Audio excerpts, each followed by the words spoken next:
সংগ্রামী উপস্থিতি, আমরা লক্ষ্য করেছি বিগত কয়েকদিন যাবৎ আওয়ামী দোসর তারা অনলাইনে বিভিন্ন ধরনের হুমকি দামকি দিচ্ছে। দিল্লিতে বসে পতিত ফ্যাসিস্ট আওয়ামী লীগের প্রধান গণহত্যাকারী ফ্যাসিস্ট হাসিনা লুকিয়ে থেকে ভিডিও বার্তার মাধ্যমে দেশকে অস্থিতিশীল করার জন্য পায়তারা করছে। এ পতিত ফ্যাসিস্টের এই ক্ষমতা হয়নি জনগণের সামনে দাঁড়িয়ে আর কোন কথা বলে জনগণের সামনে ভোটের অধিকার নিয়ে কথা বলতে পারে। জনগণ আজ থেকে উঠেছেন। আমরা দেখেছি আওয়ামী লীগকে বিগত এক বছরে প্রায় 40,000 আওয়ামী লীগের নেতাকর্মীকে গ্রেপ্তার করা হয়েছে। তার মধ্যে প্রায় 35,000-এর মতো তাদেরকে আবার জামিনও দেওয়া হয়েছে। তাদেরকে ধরে নিয়ে জেলখানায় জামাই আদর করা হয়, আপ্যায়ন করা হয়, গায়ে হাত দেওয়া হয় না। বের হয়ে গিয়ে তারা আবার হুমকি দামকি দেয়। আমরা বলতে চাই, কাদের ইন্দোরে জাতীয় অপকর্ম করার সাহস আজ আওয়ামী লীগ পায়? এখনো জুলাইয়ের শহীদের রক্ত কথা বলছে।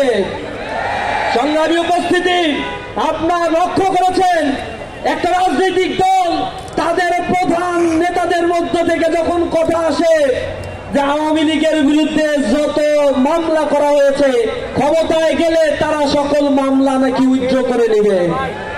আমরা শঙ্কিত হয়েছি তারা ম্যান্ডেট দিয়ে ক্ষমতায় গেলে জুলাই সনদ তারা আসলে বাস্তবায়ন করবে কিনা। আমরা শঙ্কিত রয়েছি গণভোটের রায়কে তোয়াক্কা করে আবার কোন ফ্যাসিজম তারা কায়েম করবে কিনা। আমরা খেয়াল করেছি তাদের নেতা হেয়ালিপনা করে বলেছে, তাদের নেতা খুব হাস্যোজ্জ্বল ভাবে বলেছে এদেশে নাকি পেঁয়াজের সংরক্ষণাগার করার জন্য এটা খুব বেশি প্রয়োজন, গণভোটের চাইতে বেশি প্রয়োজন সেটা। তা আমরা তো বলি বাংলাদেশের জাতীয় নির্বাচনে প্রায় 2,995 কোটি টাকা বরাদ্দ দেওয়া হয়েছে। তো এই বরাদ্দের কি দরকার আছে?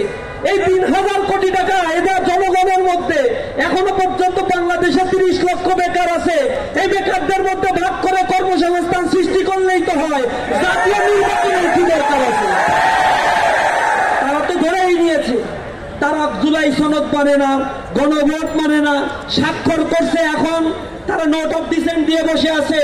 তারা বাংলাদেশের সংবিধানের গুরুত্বপূর্ণ সংস্কার মানে না। তারা শুধু চায় একটা নির্বাচনের মধ্য দিয়ে ক্ষমতায় যাবে। ইতিমধ্যে যা লুটপাট করেছে তা দিয়ে কয়েক হাজার গণভোট করা সম্ভব।